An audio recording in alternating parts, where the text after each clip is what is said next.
Your turn. We are now. That's what it turned into. Wow, that's a Texas to California wave. It is Tuesday again. Keeps happening. This time it's September 26th. Yeah. Yay. 2023. And we are actually in, Taylor's holding it down in his basement, but Alicia and I are in Austin, Texas, and we are in a fancy private karaoke room. We look retro lit. Yeah. It's really, it's interesting. So we're at the Highball in Austin, Texas, and Alicia and I are attending, and Doug also participated last night. We're at a film festival called Fantastic Fest. That is super fun, 10-day festival every year at the Alamo Draft House, which is downstairs here in Austin.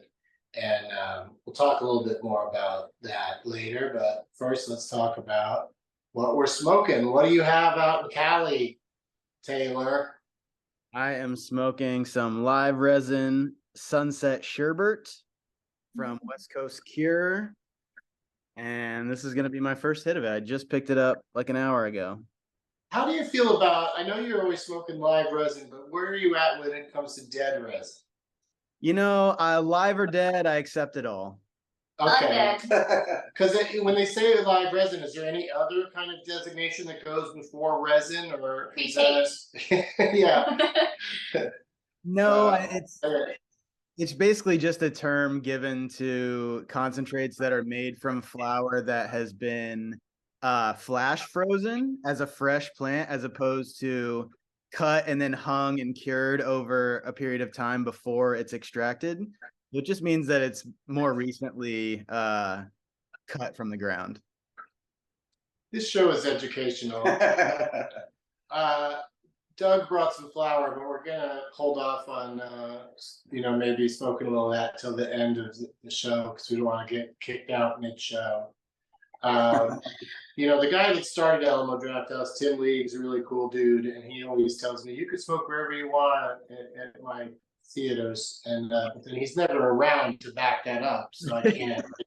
I can be like, Tim said I could, so that's why I'm being precautious. But we've got these amazing vape pens from our friends at Dom Pen, and we travel with them and whatnot, so we'll be hitting that for starters. And we don't even know, one of these I think is an indica and one's a sativa, but we've lost track. Oh, I don't know anymore. Yeah, so we Russian roulette.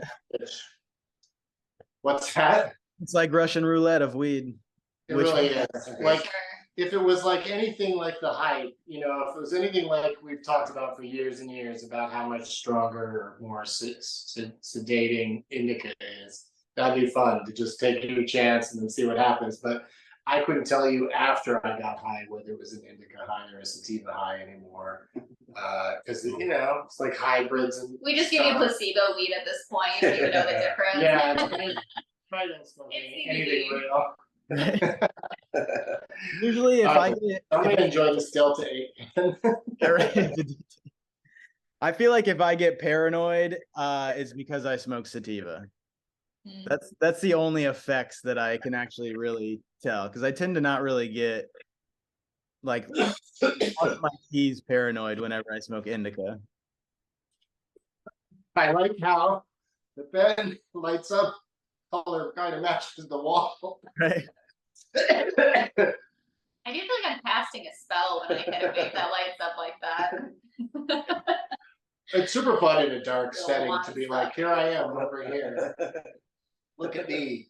It's always a challenge. It's a challenge covering up that vape light, though, when you're trying to smoke in like a place that you shouldn't be smoking. Yeah. You got to remember that it's there and just cover it with your. Oh, it's time to. What? I'm not doing anything. In this weird David Bowie meets Pee-wee's Playhouse room. Yeah, you can't see the rest of this room, but it's it's just a real throwback, kind of the all the karaoke rooms here have different themes. And This one's called, what does that door say? Truly, I'm reading it backwards. Truly outrageous. Truly outrageous, yeah. yeah. How the hell did you read He's good at distance backwards reading. that? Skill that doesn't come in handy. I don't know why. Yeah. Really. You really know that. All right. So Doug lives here in Austin, of course, and he joined us last night for what was, I think, I don't know if the greatest thing that's ever happened to you, but one of the weirdest things, because we did a Benson movie interruption. That's where me and my comedy guests sit in the front row with microphones and talk during a movie. And we showed this movie that was made in the 70s called Roar. I think there's a more recent Roar, right? That's like streaming. Oh yeah, just like 2 years ago, there's like the Idris Elba. Yeah. Idris Elba and a lion or a tiger, but this is and also not to be confused with RRR. It has lots of animals in it. But this movie, Roar, I gotta tell you, Taylor, it's just insane because this woman, Tippi Hedren, was a famous actress. She was in The Birds, Alfred Hitchcock, and she was very into saving wildlife and, you know, especially lions, but all sorts of animals.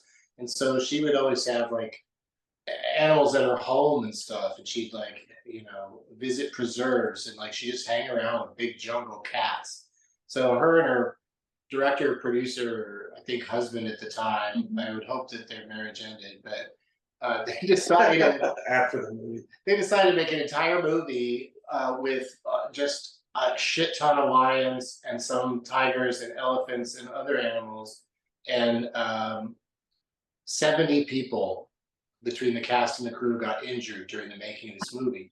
And so we watched it last night and talked during it. And Doug, tell us your thoughts. Well, it made me look at my dog differently when I got home.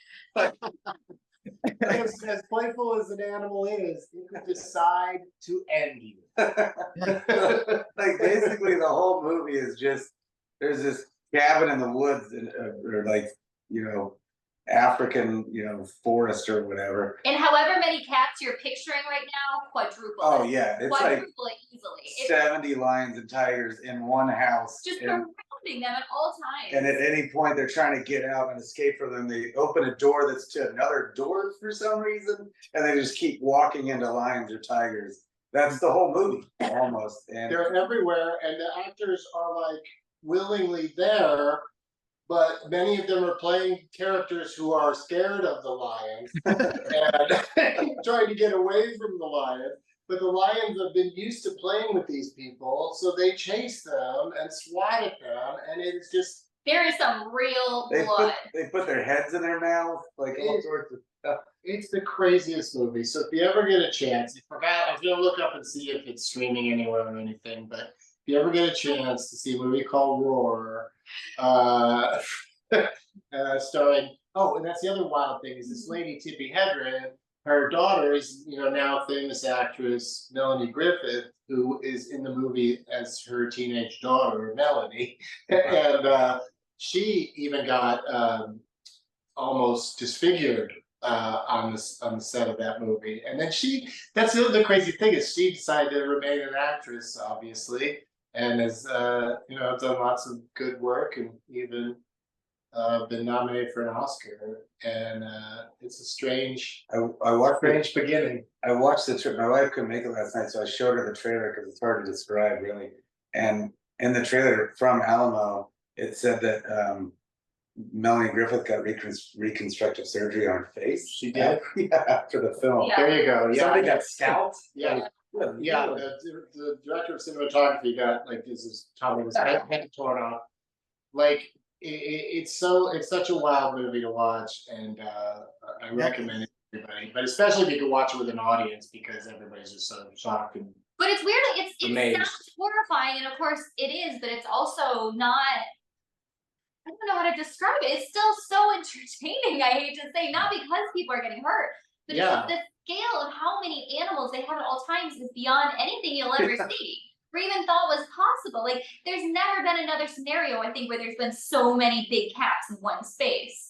Like really crowded in on top of each other. Like, it is wild. There's one scene where this family, they all go to sleep, and when they wake up, they're all cuddling and being just laying all over in the room.